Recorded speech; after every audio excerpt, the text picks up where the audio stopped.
Por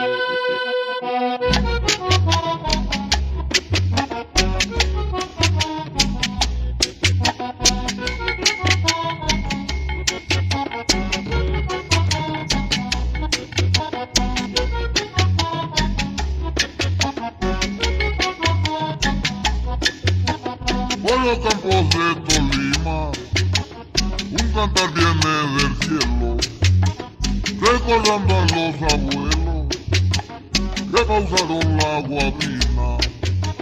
Hoy los odios praticidas se apoderan de los campos, en vez de que el dulce canto es anhelo de la vida.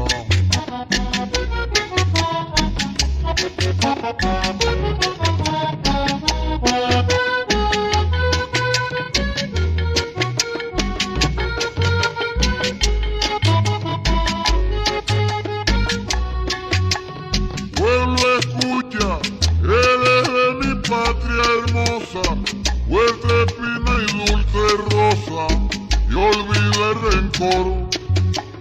Canto y rezo para que Tolima sueñe, que de la montaña viene dulce libertad.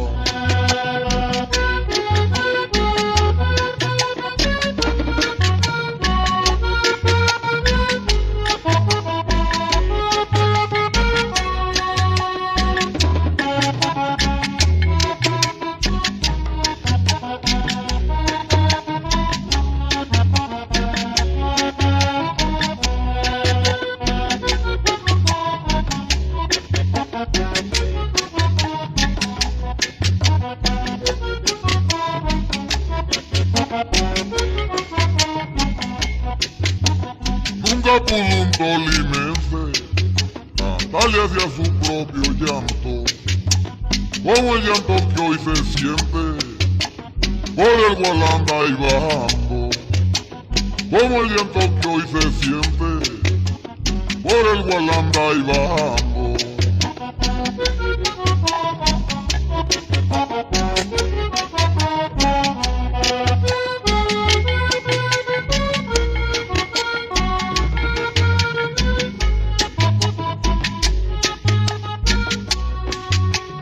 Pueblo, escucha, te canta un costeño amigo, para que tu Dios divino te traiga la paz. Canto y rezo para que Tolima sueñe, que de la montaña viene